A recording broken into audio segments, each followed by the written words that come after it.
Let's take a look at this example. We're supposed to find the true power first. So let's see what we have given. We have given voltage source and we have given resistance. So you can find very easy true power. But please notice that this time my voltage is expressed in terms of the sinusoidal equation.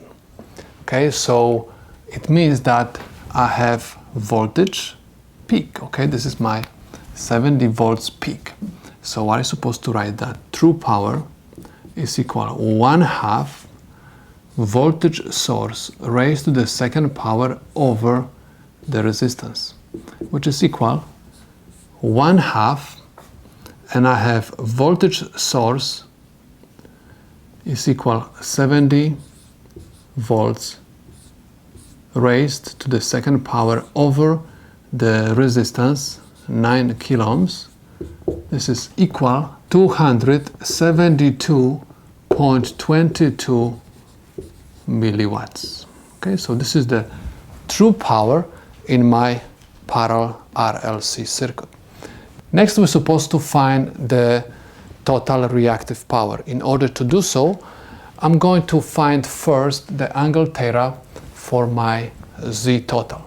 Because I have given resistance and Z total, I can find the angle using the formula for power factor. Power factor is equal cosine of angle theta, which is equal Z total over R. This is for parallel circuit. If you are going to use just this part of the formula and solve it for angle theta, you are going to obtain that theta is equal inverse cosine of Z total over R. This is equal inverse cosine, and I have Z total equals 3 kilo ohms over 9 kilo ohms, and this is equal 70.52 degrees. Now the angle is positive, but someone is going to say, how come it's positive? How you know? Because I have extra statement given, I have extra information given in the problem. The problem is saying that x of c is greater than x of L. So if we have parallel RLC circuit, it means that in this case angle is going to be positive. Okay, so we have angle. Now we can write that Z total is equal 3 kilo ohms and angle of 70.52 degrees. Okay, so I found Z total. Next, I'm supposed to find Y total. Y total is equal 1 over Z total. So I have 1 divided by 3 kilo ohms and angle of 70.52 degrees. Okay, so this is equal, but this time please switch your calculators to the rectangular mode. You're supposed to obtain 111.15 microsiemens minus J 314.25 microsiemens, okay? Where the real part is my conductance and imaginary part, this is my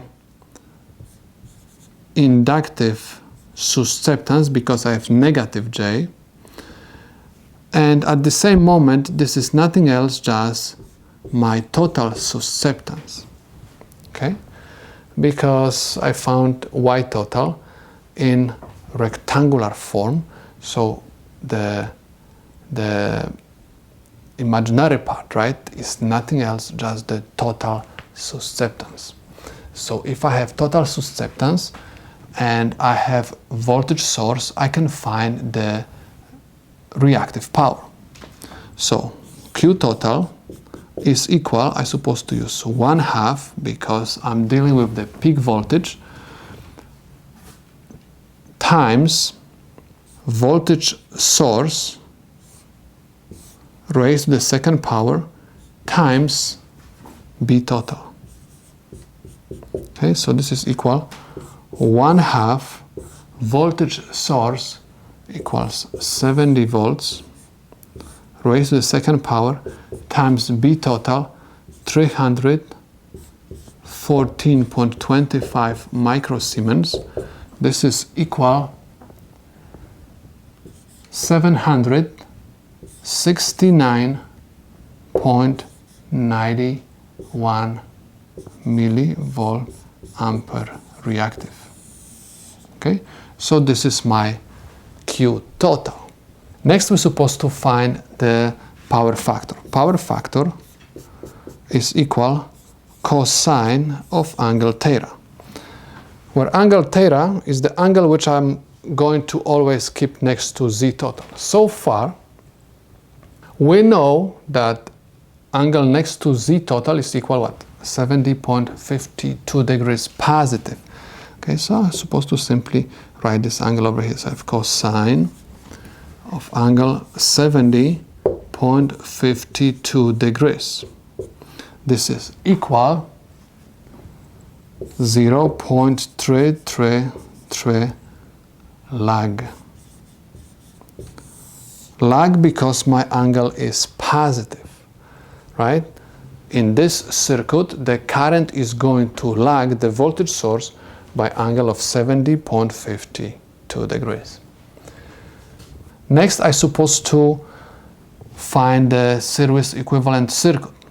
Okay, so in order to do so, I'm supposed to simply write Z total, but this time I'm supposed to write Z total in rectangular form. So I know that Z total is equal to 3 coulombs and angle of 70.52 degrees. Convert this to the rectangular form and you will obtain 1 coulomb plus J 2.82 coulombs, where the real part is my RS and imaginary part is my X of LS. Why? Because I have positive J. Because I have positive J, automatically I know that this is going to be inductor. So now you can draw the series equivalent circuit. Okay, so this is my resistor RS and this is my inductor LS and this is my voltage source. Now because I have given omega, I can also find the inductance of this inductor, right? So I can write that X of LS is equal omega LS. If you are going to solve this formula for LS, so you are obtain LS is equal X of LS over omega, which is equal 2.82 coulombs. So I have 2.82 coulombs over omega, which is equal 2 times 10 to the 5th radians per second. This is equal 14.1 millihenries. Okay, so this is my inductance of this inductor. So I have 14.1 millihenries and RS is equal 1 coulomb and voltage source is equal whatever it is. Okay, so this is my voltage source. Now we are going to solve the true power and reactive power for the series equivalent circuit.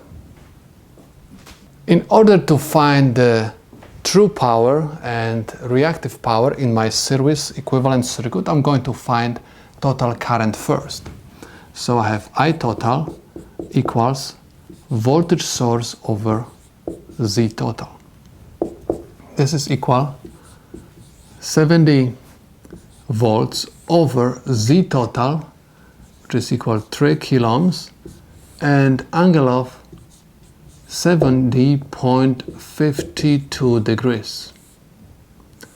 This is equal 23.33 milliamps and angle of negative 70.52 degrees. Please notice that our angle, right, for I total is negative, so it means that the current is going to lag the voltage source, okay, because voltage source has angle 0 degrees because it's not specified. It's going to lag the voltage source by 70.52 degrees. So in order to find P true for the series equivalent circuit, I'm going to write 1/2, because if I use peak voltage to find the current, automatically my current is going to be peak. So that's why I'm going to use 1/2 times I total raised to the second power times RS is equal 1/2 I total 23.33 milliamps raised to the second power times RS, and RS we found is equal 1 kilo ohm. This is equal 272.14 milliwatts. Okay, so this is the true power in my series equivalent circuit. Let me remind you that the true power in the parallel circuit was equal 272.22 milliwatts. As you can see, these two values are close to each other. That's why we say that up to this moment we are okay with our calculations. So next we're supposed to find the reactive power in the series equivalent circuit. We know that this is going to be nothing else, just QLS. Okay, this is going to be reactive power at the inductor, because at the beginning we didn't know that this is inductor, right? Later on we found that this is inductor. That's why I can say that QS is equal QLS. Okay, this is inductor in the series circuit. So this is equal 1/2 I total raised to the second power times XLS. This is equal 1/2 I total, which is equal 23.33 milliamps raised to the second power times XLS, which is equal 2.82 kilo ohms. This is equal 767.44 millivolt ampere reactive. Okay, so let me remind you that Q total in the parallel circuit was equal 769.91 millivolt ampere reactive. So if you can see that these two values may be not identical, but they're close enough to say that everything, whatever we calculate, is correct.